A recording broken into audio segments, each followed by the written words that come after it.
Welcome on into the All Aussie Rules Football Podcast. This is episode 35 for the season. This is our round 12 preview episode. We're going to be previewing all 7 matches coming your way this weekend. So sit back, enjoy. Hopefully we can find you 7 winners coming up this weekend. Hope you enjoy. Welcome on in to the All Aussie Rules Football Podcast. This is episode number 35 of season 2025. We've got the round 12 preview coming your way today. Big week of football coming up. As always, just the 7 games this week with 4 teams having the bye. So the Carlton, Bulldogs, Port Adelaide and North Melbourne not playing this weekend. But we've got 7 games still. Hopefully some good ones in there. We're going to be previewing, hopefully finding you some winners for this weekend's action. This is the All Aussie Rules Football Podcast. We do 2 episodes every single week. This is our preview episode that goes live Thursday morning every single week.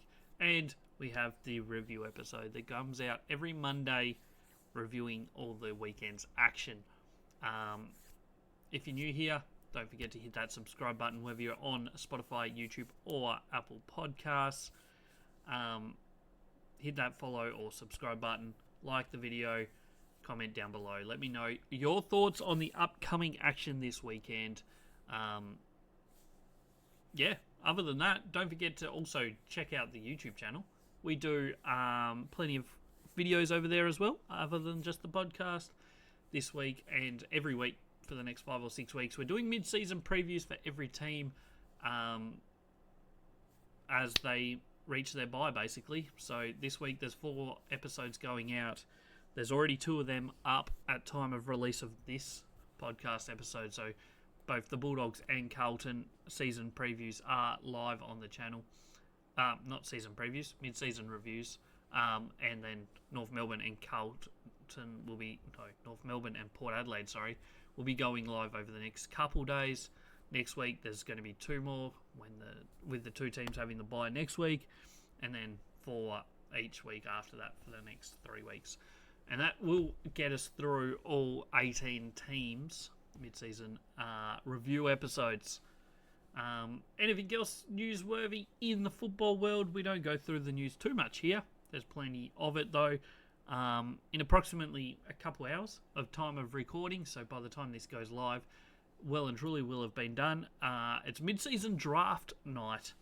There's, I think, 18 picks going to be selected.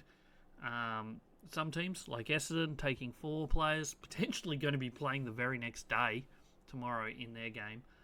So that'll be interesting. So, will we see many good players come from that? Not really. You wouldn't imagine. Typically, we get 1 or 2 solid enough players each year. Last year, the poster boy of the mid-season draft was Ned Long. A few years back, it was Jai Newcomb. John Noble also came through the mid-season draft. So there has been some good pickups in recent years since the introduction of the mid-season draft. So possibly, we might see another couple good ones get picked up again this year. We'll see how that goes. That'll be coming out. Coming up, though, you will have already been by the time you listen to this. Other than that, I think we just jump into the football. There's 7 games to go through, so 2 less than normal. Maybe slightly shorter episode. We'll see how that plays out. But we'll jump into the first game of the weekend. I clicked the wrong button. It's Thursday night football. It's at the Gabba. It's Brisbane Essendon. You'd imagine we know how this one's going to go, but football's a weird and funny sport sometimes, so we can never be fully certain. But Brisbane will be going short-priced favourites into this one. The overall record between the 2 teams, actually over the last few years, isn't that lopsided, in all honesty. It's 6-4 in favour of Brisbane. They have won the last 2. Last time Essendon beat Brisbane was 2022 in round 17. So it's only a couple years ago. It's not that long ago. But Brisbane have won 5 of the last 6. Before that, it was Bombers had a decent enough record against Brisbane. But if you think back to the late teen years, Brisbane did not have the most successful period through that stage. So probably understandable head-to-head record there. You look offensively, defensively, all around the ground. Brisbane probably do have the much better team, I guess. Essendon fighting a lot of injuries, as we said, potentially picking up 4 players in the mid-season draft. They'll probably aim for a ruckman in there, I guess, because Goldstein is their one and only ruckman they've got left that's fit and healthy. But we'll see how that plays out. For those that are new around here, we do an All Aussie Rules rating system after every game. They've got a good bunch of young talent at the moment, going by our ratings that we do here. They've got the number 1 rated player that could win the Rising Star at the moment in Archie Perkins. Obviously, Angus Clark debuted on the weekend. He was outstanding. So they do have some good young talent. They've got a lot of injuries, though. And even without the injuries, they're probably just a little bit off the top teams. Certainly the teams like Brisbane and at the Gabba, you'd have to think that pushes it even more to the way of Brisbane winning this one. I don't know if there's too much else to go through on this game, in all honesty. Teams are not out at time of recording. Probably will be released in the next hour or so. It's hard to see a world where the Bombers win this, in all honesty. Recent form-wise, Brisbane had a couple rough weeks where they had that draw with North Melbourne, followed up by a home loss to Melbourne, who, if you think back, Bombers did beat Melbourne. That's not how football works, though, unfortunately. But the Lions did bounce back last week. Really good performance against Hawthorn. Charlie Cameron had his best probably game of the season, which was good to see. He's been a bit quieter last year and again this year, but he showed some good signs, as did Archie. Their midfield's always going well. So Brisbane, back in form last week, they'll be happy. They sit 8 wins and a draw from 11 games. Like, they're second on the ladder. Things are looking pretty good for them. On the reverse side, Bombers are beating everyone that they should be beating and losing to the top teams, which, as a middle-rung team, it's probably not what they've always done. Over the recent years, they've kind of been losing games that they shouldn't be, whereas this year they're getting those wins. Like in the last 5 weeks, they've beaten Richmond, which is obviously a should-win game for them. But they've also beaten Sydney and North Melbourne, which are both really good wins. Their 2 losses in the last 5 weeks. Bulldogs, who are absolutely flying, and Collingwood, who are sitting top of the ladder. So 6 wins, 4 losses, sitting 10th on the ladder. It's going to be a long way back. I mean, they've played 1 less game than everybody else. They're going to have to start beating top teams if they were to play finals. You'd say they're probably not there, just due to injuries. It would be interesting to see how they would go without their long injury list and long key players, like key position players, ruckman, key forwards, key backmen, all going down. It's a good opportunity, though, for these young players to be getting a lot of experience, and maybe next year, a little bit more experienced, a little bit older of a group, hopefully a better run with injuries.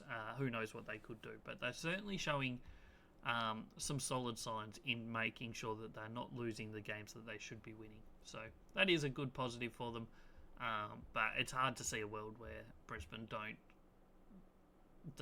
I won't say destroy, but don't win comfortably enough against the Bombers on Thursday night. We jump into Friday night football. This one's at the MCG. Oh, hang on, let me just flip over. MCG for Friday night football. Collingwood Hawthorn. This is the All Aussie Rules game of the round. No big surprise there.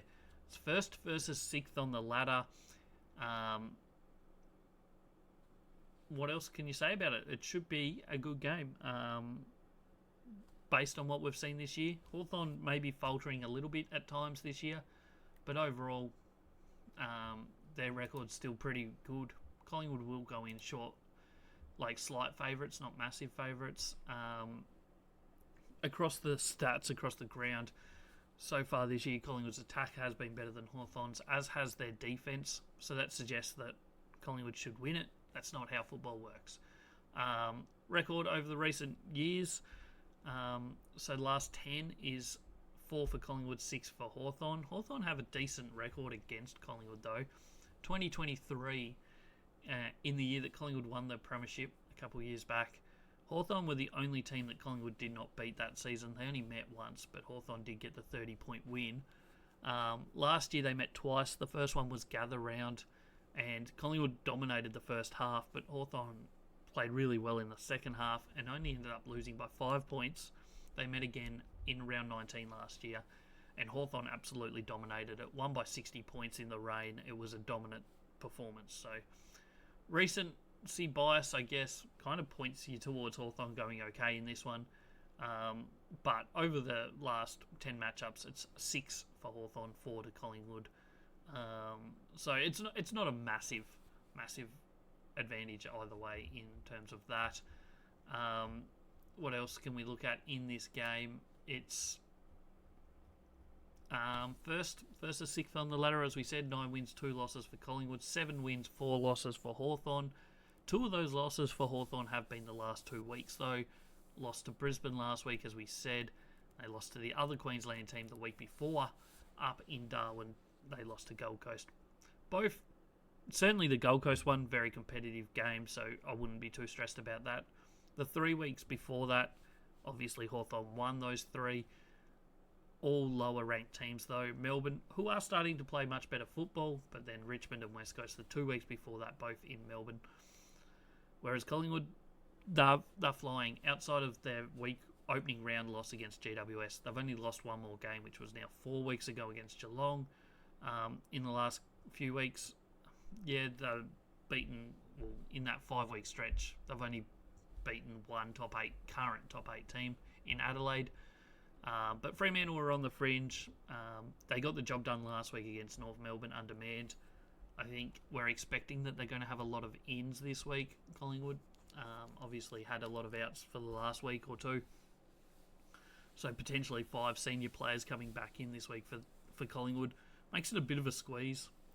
They've also taken 2 picks in the mid-season draft as well, so we'll see where they end up, and I wouldn't imagine we'll see them playing this week or in the next couple, but who knows? You can never be quite sure. They've got a couple good VFL players that might get picked up by them, so potentially, who knows?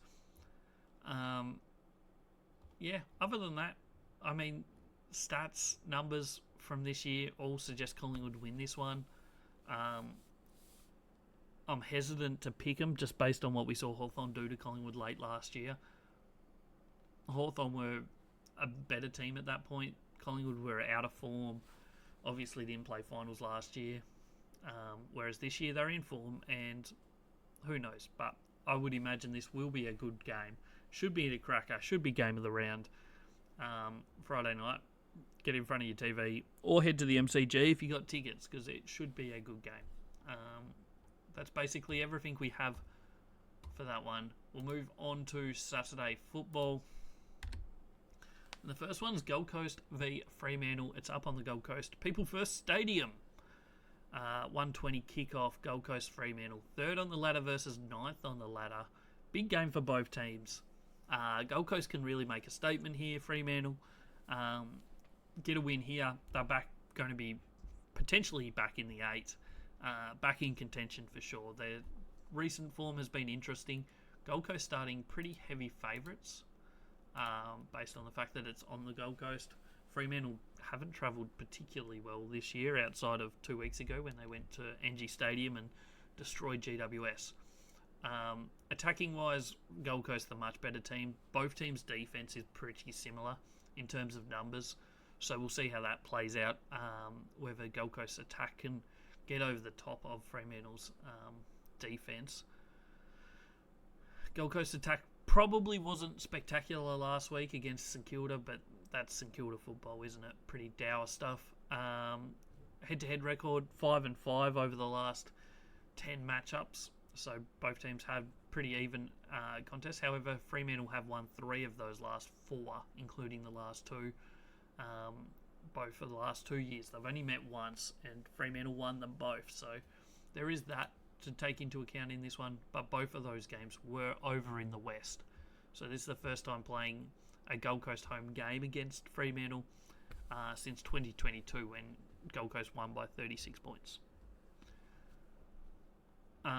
Looking at recent form for both teams, obviously Gold Coast sitting third on the ladder, even though they've played one less game than everyone else but Essendon, is a really good sign. 8 wins, 2 losses, 4-1 over the last 5 weeks. They've beaten teams like Sydney, Bulldogs, Hawthorn, and then St Kilda last week. So some pretty top level teams in there. Certainly the Hawthorn Bulldogs ones. Both of them were in Darwin. And then they did lose, though, to Brisbane in the Q Clash. That was at the Gabba, though, so you completely forgive that. They lost it by, 17 points. Wasn't a terrible performance, but Brisbane certainly outplayed them that day. Fremantle, their season has been a little bit up and down, bit rocky.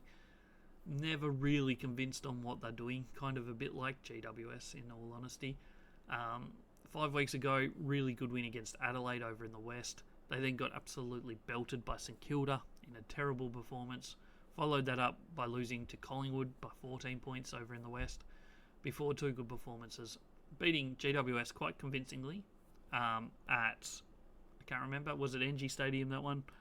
And then last week they went back home and beat Port Adelaide in the pouring rain by 49 points. So the season's played a bit up and down for them. They're positive though, 6 wins, 5 losses. If they can get that to 7-5 after this week, that would be huge for them. This is not an easy task for them. Gold Coast will be starting quite convincing favourites, but if Fremantle were to play like they did 2 weeks ago, I think they'll be in this game. I can't tip against Gold Coast just because of what they've done at home for the last 18 months. But I wouldn't be surprised at all to see Fremantle do really well in this game. I think they're better than a lot of people suggest. Also, don't not tune into this game because it could potentially be a good game. But also, Leo Lombard for Gold Coast will be making his debut. There's a bit of hype around this guy. I'm excited to see how he plays. He didn't last long in the preseason game, but he was looking good before he did his shoulder. He makes his debut this weekend, so check that out. He is certainly one to watch. Moving on to the next game. Straight after that one finishes, we head to NG Stadium, GWS Richmond. Hard to see this one being game of the round. It's hard to see this one being exciting. GWS will be starting short-priced favourites in this one. No doubt about it. So far this year, GWS very inconsistent, but overall their attack's pretty solid. Their defence about even. On the other side of the fence, Richmond are one of the lower ranked teams. Like, they're doing better than we expected. I don't think this is a winnable game for them though. 5-5 in the head-to-head record over the last 10. Obviously, throughout a lot of that period, though, Richmond were really good. They won 3 premierships. So last year they met once, and GWS won by 24 points. So not massive win. You look at the stats, all the key stats. Pretty much GWS win every single category. They have more of the ball. They're better with it. They're getting it inside 50 more. They slightly better in clearances. GWS is not a good clearance team, but Richmond are worse. So it's hard to see a world where Richmond are competitive here. If GWS are truly considering themselves any chance this season to play finals and to go all the way, which is a long way off at the moment, they certainly need to punish a team like Richmond. Jesse Hogan is the sort of player that could kick 10 in this. Toby Green could also have an absolute day out. He was sensational in his 250th last week, so look for him to be good. It's hard to see Richmond being able to stop the offensive power of GWS in this one. Neither have the best form at the moment. GWS started the season really well. They've dropped to 6-5. They're 8th on the ladder. They have won 2 of their last 3. That Geelong win down at GMHBA was a huge important win for them 3 weeks ago. Followed that up with a loss to Fremantle before beating Carlton down in Melbourne last week. So their only 2 wins over the last 5-week period were the 2 in Victoria, their 3 home games, or 2 home games, and the Sydney clash were all losses. So they're struggling at home at the moment, but you'd imagine that this one will turn that around. You'd think. Richmond on the other side, they've won 3 games this year, which is an outstanding effort. It's probably better than most people expected them to have for the whole season. They've done it in the first 11 weeks. 16th on the ladder, 3 wins, 8 losses. Their most recent win was 3 weeks ago against West Coast. They then just missed out against North Melbourne. They were pretty competitive last week against Essendon, but not quite good enough to get the points. And you'd imagine this is not one of those winnable games, I wouldn't have thought. I know they did beat Gold Coast earlier this year, but this is a different sort of task. At NG Stadium, on the road, you'd have to think GWS should be too good here. Next up, we've got the Saturday night fixture, and it's Sydney hosting Adelaide. On paper, before the season started, even you'd think that this would have been one of the games of the round based on how Adelaide are going, but Sydney have not been great. Adelaide going into this one as favourites at the SCG against a team that played in the grand final last year is pretty crazy when you think about it. But Sydney are not playing good football. Their defence is holding up pretty well, but their attack is really struggling. I know they've got a lot of injuries, but is that an excuse? Maybe, maybe not. Sydney have a massive head-to-head record over Adelaide. They've won 8 of the last 10. Adelaide haven't beaten Sydney since 2019, so that's now 6 years ago, which is crazy to think. But this year's Adelaide is different. It's built different. Their forward line is very, very good. Their defense is picking up too over the last month or so. I'm starting to see a lot of good improvements in their back line as well. So they're starting to look really dangerous. I don't know if they're quite at the level of the top couple teams just yet. But it's certainly a possibility with how good their forward line and midfield is, that if their defense can take that next step, that they would end up being just as good. Sydney's midfield kind of struggling a bit at the moment. Heaney's picked it up a little bit over the last couple of weeks, but that's going to be an intriguing matchup through the midfield. Heaney, Warner, the 2 guns for Sydney, Dawson, Saligo, Rankin for Adelaide, who are playing some really good football. So it's going to be a tough matchup for Sydney, I think, and I know their backline's playing okay. Will they be able to stand up against this really, really strong forward line of Adelaide, who have multiple key forwards that are really, really good, as well as having the small forwards around them that can kick goals, and the midfielders get forward and kick goals as well, a bit like Sydney's midfield of last year, where they got forward a lot and managed to kick multiple goals most weeks. So that's kind of where this game sits, I guess. If we have a look at the form of both teams, Sydney won 2 out of their last 3, only won 4 out of 11 games this year. They're 13th on the ladder. 4 weeks ago, it looked like maybe they were turning their season around. They beat GWS, and it was like, here's their chance. But they followed that up with a loss to Essendon.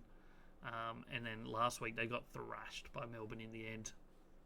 So their season's just falling apart a little bit. It's not over by any stretch of the imagination, but it's certainly not going to be easy for them to make finals from this sort of position.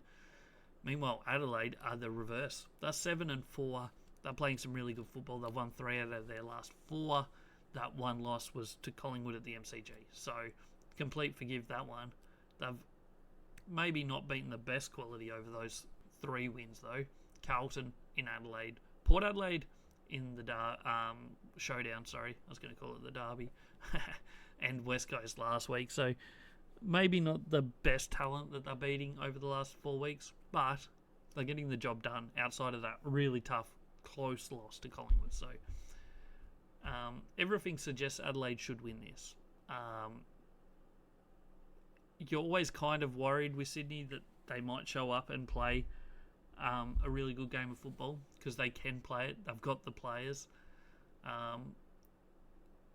But based on what we've seen, it suggests Adelaide just walk over them here. We move into Sunday football. We got Melbourne, St Kilda to kick us off on Sunday. It's not until 3:20, so it's a little bit of a later start on Sunday this week. It's up in Alice Springs. What to make of this game, I don't know.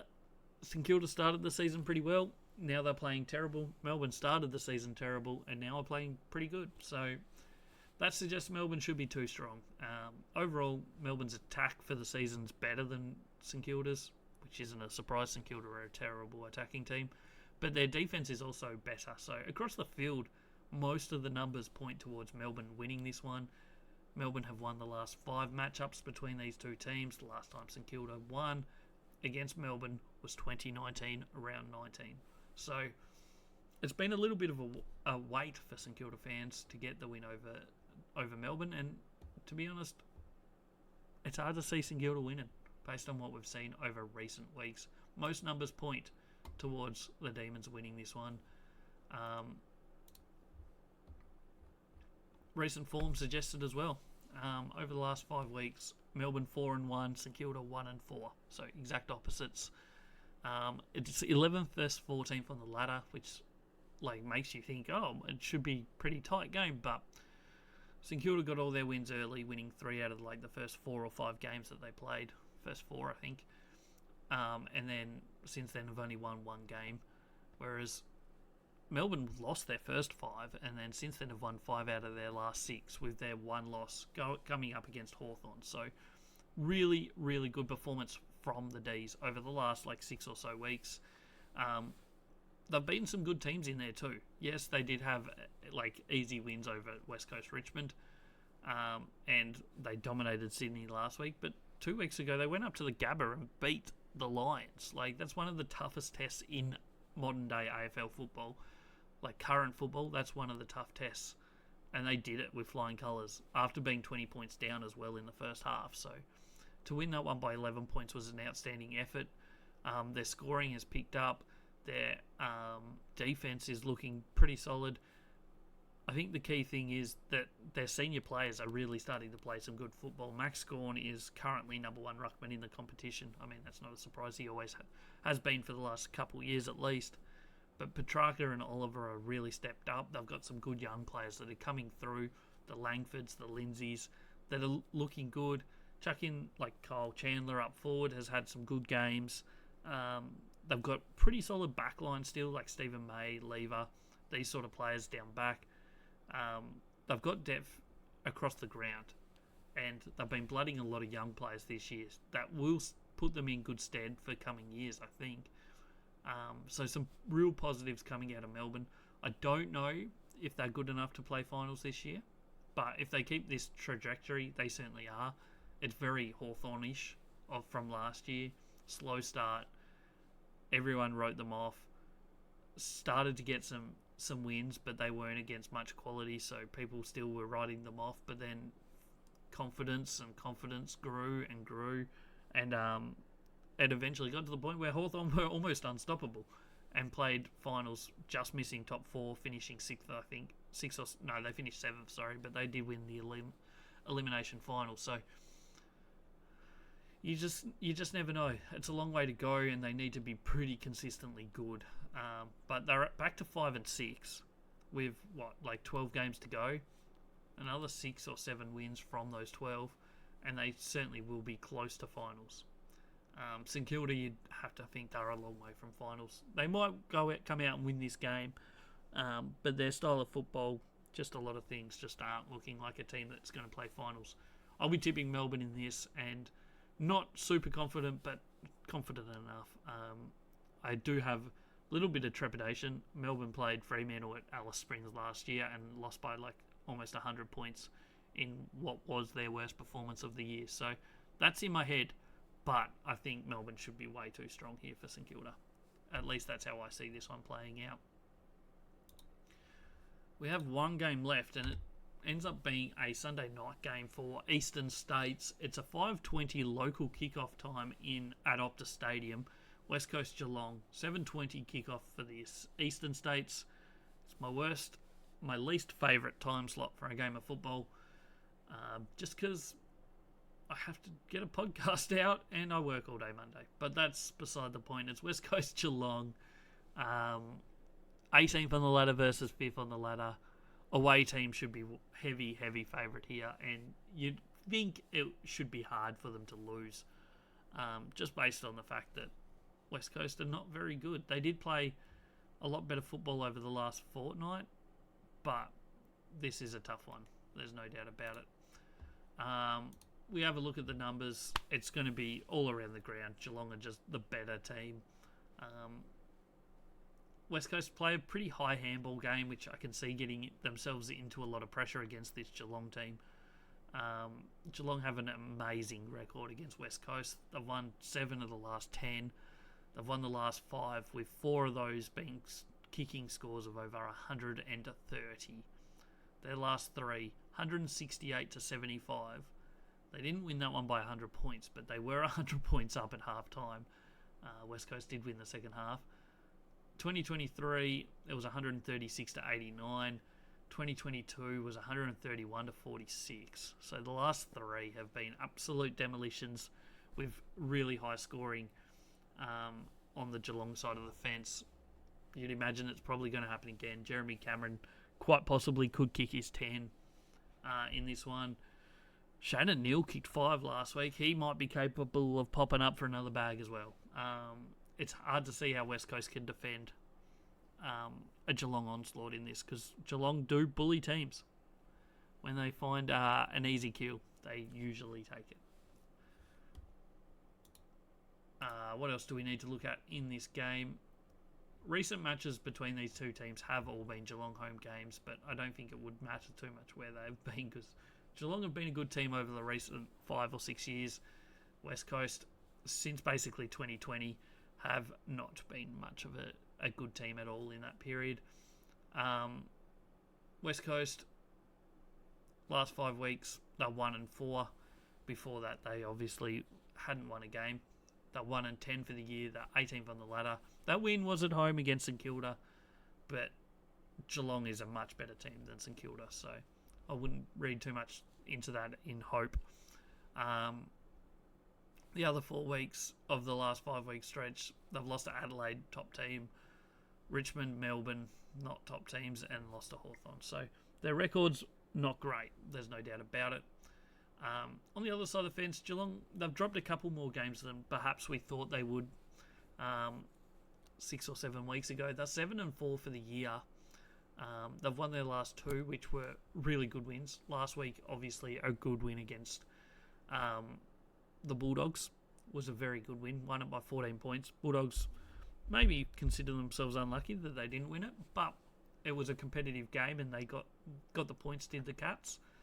2 weeks ago, they smacked Port Adelaide all over Adelaide Oval in a really dominant performance. Their loss to GWS is one that they're probably looking back at and thinking, how did we lose that one? They beat Collingwood by 3 points the week before that, and then they lost to Carlton, which is another one that perhaps they wouldn't have been too happy about losing in hindsight, because Carlton have been struggling to beat anybody, but that's football. That's how it goes. And overall, they're 5th on the ladder. They're 7 wins, 4 losses. They should go to 8 wins, 4 losses here. They've set themselves up with a really good chance to make use of a good start to their season, to get their bodies right, get football style played right, to set themselves up going into finals. You can't see them missing finals from here. They should be probably competitive in that top 4 market, I would say, this season. So they're really setting themselves up with a good chance. And this game here is a perfect opportunity for them to boost that percentage, give themselves a good win, and really set their second half of the season off on the right track. I know they haven't had their bye yet, but that will be coming up in a few weeks. I think they're one of the late buys, if I'm correct. I could be wrong, but Yeah, no, they are. They're round 16 bye. So if they can get a couple more wins before that, they don't have a big stretch of games after their bye. They've only got another 8 games after their bye. So they could really be flying at that point. Moving into our tips for the weekend, and then we'll just do a quick little wrap-up after that. We're 64 and 98 on the podcast tipping so far this year, which doesn't sound that great, and in all honesty, it's not. But the funny thing is, in my actual footy tipping, I'm 69 out of 98 because I apparently change tips after I do the podcast, which these are my tips on Wednesday. Obviously, we're still a full 24 hours out from the first game. So I do change my tips based on a variety of things, and so far that's worked in the positive for me because I'm +5 on my podcast tips. But we're going Brisbane on Thursday night. They should be too strong for the Bombers. We got them by 32 points. They should be too strong. I've gone Hawthorn over Collingwood by 11 points. This is one that I could well change. At the moment, I'm sticking with Hawthorn. They have a good record against Collingwood, and something just tells me that they'll win it. Might wake up Friday thinking that Collingwood will win, and I might change it. But at the moment, that's how I see it. Gold Coast should be too good for Fremantle, just based on the fact that it's on the Gold Coast. You never quite know what you're going to get with Fremantle, but you never know. Maybe they will be competitive and get the win. GWS should be way too good for Richmond. I imagine that will be a one-sided affair. I've got them by 70. Saturday night, Adelaide on the road to Sydney should be too good based on what we've seen from Sydney this year, but I do have a little but there that I'm expecting Sydney to bounce back at some point over the next couple of weeks, and this might be the one. Sunday football, we're going with Melbourne to be too strong for St Kilda. I've only got it by 13 points. It could well be a lot more than that based on what we saw Melbourne do last week. Wouldn't surprise me, but St Kilda do tend to play some very unexciting football at times, which keeps the game closer. And Geelong should be way too good for West Coast on Sunday night. It would be very Geelong-like to win this by 140 points. I'm not saying they will, but it would be something that Geelong would do. I think they'll be way too strong. I've got them by 59 points. So yeah, that's this weekend's football. Obviously, Carlton, North Melbourne, Port Adelaide and the Bulldogs have the bye this weekend. So as I said at the start, we are doing mid-season reviews for each team as they get to the bye. So those 4 are all going live on the YouTube channel at All Aussie Rules this week. Bulldogs and Carlton are already live, so go check them out. North Melbourne and Port Adelaide are coming out over the next 2 days, so they'll be both out across the weekend. So plenty of stuff to watch. They're only like 20 odd minute videos. They're not massive, but they go into some stats. They go into the best players for the teams, and just what we can expect to see from each team in the second half of the season. So go check them out. Obviously, next week there's 2 more teams having byes. They're St Kilda and Fremantle. So those episodes will be going out next week for the mid-season review. Next podcast episode will be episode 36, which comes out on Monday. That will be our round 12 review episode. I don't think I've got much else to say other than to say thank you for watching and tuning in. Don't forget to hit the follow or subscribe button depending where you're watching this. Give the podcast a rating. Like the video if you enjoyed it. Let me know how your team's going to go this weekend. Don't forget to check out the mid-season reviews on the YouTube channel. I'll be back next week. Thank you for tuning in. This is the All Aussie Rules Football Podcast. I'll see you next time.